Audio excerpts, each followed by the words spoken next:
ব্যৱসায়িক প্ৰতিষ্ঠানত ৰুদ্ৰমূৰ্তিৰে পৰাশৰ প্ৰৱেশ। বন গাহৰিৰ সন্ত্ৰাসত আহত কেইবাজনৰ।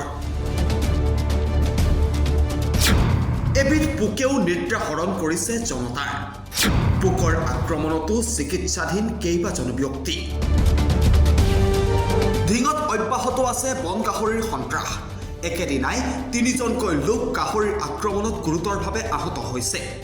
সমান্তৰালকৈ অন্য এক পোকৰ আক্ৰমণত গুৰুতৰভাৱে আহত হৈ চিকিৎসাধীন হৈ আছে বহুকেইজন লোক।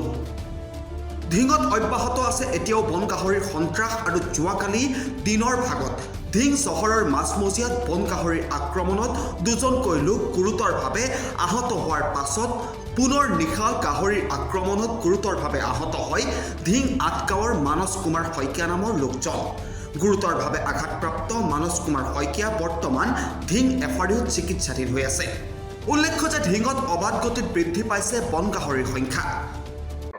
আপোনাৰ হেৰিয়ত হোষ্টেলত সোমাইছিলে গাহৰি আৰু তাতে চিঞৰ বাখৰ লাগিছিলে। ময়ো আগবাঢ়ি গৈছিলোঁ। ৰাস্তাৰ ফালে উঠোঁতে মই ৰাস্তাৰ সন্মুখতে মানে ছাইডৰ পৰা আহি পেলাই মাৰি দিলে ঠেকাতে আৰু মই পৰি গ'লোঁ। সেইখিনিতে চিঞৰ বাখৰ লাগিছে। তাৰপিছতে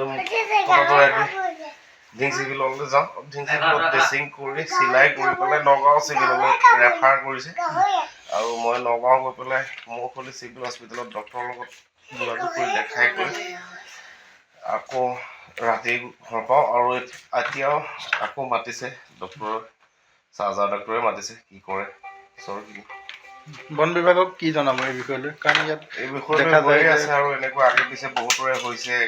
কোনো প্ৰশাসনৰ গুৰুত্ব নাই। কি কৰিব? সাধাৰণ মানুহ জীয়াই থকাটো বহুত মুস্কিল হৈ পৰিছে। হয়, ঘৰৰ ওচৰৰ লগতে অত্যাচাৰ কৰি পেলাই মানে এতিয়া মানুহটো ওলাই আহোঁতে ঘৰৰ পৰা ভৰিত হানি দিছে, কামুৰি দিছে। ডাঙৰ নেকি? ডাঙৰ বন দুটা আহিছে, পাল আহিছে। পাল আহিছে। ঘৰৰ পদূলিৰ ওচৰতে মাৰিছে। হয়, তেখেতৰ নাম কি আছিলে? মানস কুমাৰ শইকীয়া। হয়, এতিয়া হস্পিটেললৈ লৈ আহিছে।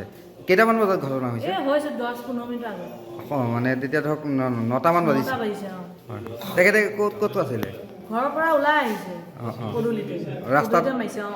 ডাঙৰ আছিলে গাহৰিটো ন? ডাঙৰ ডাঙৰ। কিমানমান ডাঙৰ হ'ব গাহৰি? বহুত ডাঙৰ। দুটা গাহৰি আছিলে। এতিয়া প্ৰশাসনক কি ক'ব? কি ক'ব এতিয়া? ইমান দিনে অত্যাচাৰ কৰি আছে। আমাৰ ঘৰ মহল খান্দি কৰি অৱস্থা নাইকিয়া কৰিছে। সুৰক্ষিত কৰিব পৰা নাই এতিয়ালৈকে। কিয়? প্ৰশাসনে কিবা এটা কৰিব লাগে। ফাৰ্ষ্ট মানুহ এতিয়ালৈকে অহা নাই। আমাৰ মানুহবিলাক কেনেকৈ ওলাব? যদি ৰাতি বিয়া ওলাবই নোৱাৰোঁ কি হ'ব? ইপিনে গাহৰিৰ সমান্তৰালকৈ অন্য এক পোকৰ আক্ৰমণৰ বলি হৈ চিকিৎসাধীন হ'বলগীয়া হৈছে বহুকেইজন ব্যক্তি। পোকে কামোৰাৰ পাছতেই অসহ্য বিষ আৰু জ্বৰত আক্ৰান্ত হৈছে কেইবাজনো লোক। আহত সকলো ব্যক্তি বৰ্তমান ধিং এফআৰইউত চিকিৎসাধীন অৱস্থাত আছে বুলি জানিব পৰা গৈছে। সেইদিনাখন ৰাতিপুৱা মানে এওঁ বিষাই আছে বুলি কৈছে পেটত কিবা এটা গুটিৰ নিচিনা হোৱা দেখিছিলোঁ। তাৰপিছত মই ভাবিছোঁ কিবা মানে ঘামচি বা কিবা হ'ব পাৰে। কিন্তু নাই, গধূলি মানে বস্তুটো আৰু ডাঙৰ হৈ গ'ল।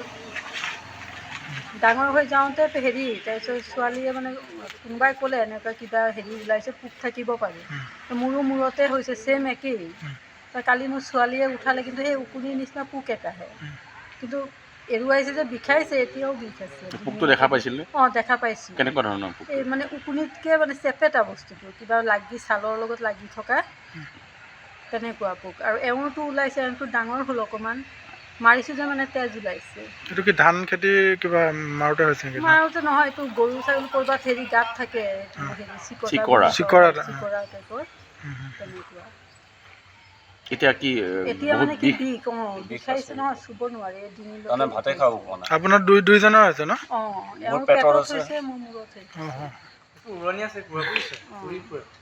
আৰু আপোনালোকৰ ওচৰৰ কাৰোবাৰ তেনেকুৱা হৈছে নেকি? হৈছে, বহুতৰে কৈছে নহয়। গা ধুই থাকোঁতে পোক এটাই কামুৰিলে। তাৰপিছতে সেই ঘৰতে তাই প্ৰাইভেট স্কুল এখনত চাকৰি কৰে, তালৈ গুচি গ'লগৈ। আহি পেলাই মানে যেতিয়া সন্ধ্যা হয় তেতিয়া বিষাইছে বুলি ক'লে তেওঁ ল'ৰাটোক চাবলৈ দিছে আৰু চাবলৈ পোক এটা দেখিছে, চিলভাৰ কালাৰৰ নিচিনা। আৰু তাতে এতিয়া মানে ফুলি পৰিছে এতিয়া জেগাখিনি, আৰু ডিঙি চিঙি লৰাব পৰা নাই। এতিয়া কামোৰা 36 ঘণ্টা হৈছে। পোকটো আপোনালোকে দেখিছে? সেই মোবাইলতে দেখিছোঁ, চিলভাৰ কালাৰ। এতিয়া কিবা নে ইনফেকশ্যন হৈছে নেকি কিবা? এতিয়াতো ডক্টৰৰ ওচৰলৈ আহিছোঁ, তেওঁলোকেহে ক'ব কি হৈছে। 34 ঘণ্টা হ'ল ন? 36 ঘণ্টা হৈছে। ডক্টৰে কি কৈছে? ডক্টৰে এতিয়ালৈকে একো কোৱা নাই। কামোৰাৰ পিছতো স্কুল ডিউটি কৰি আছে। নগাঁও ডক্টৰৰ লগত যোগাযোগ কৰিছে এতিয়া। কি বুলি কৈছে তেওঁলোকে? এতিয়ালৈকে ডিক্লাৰ দিয়া নাই কি কৈছে। আৰু প্ৰতিক্ৰিয়া মানে কি? খুব বিষ? বিষ ডিঙি চিঙি লৰাব নোৱাৰা হৈ গৈছে। আৰু যিটো কামুৰিছে সেইখিনি জেগা মঙহ নাইকিয়া, তাৰমানে মঙহটো তাৰ মুখত গুচি আহিছে। উঠাই লৈ আহিছে ন? ঢিঙৰ পৰা ছাইদুল ইছলামৰ ৰিপৰ্ট, খবৰ.com।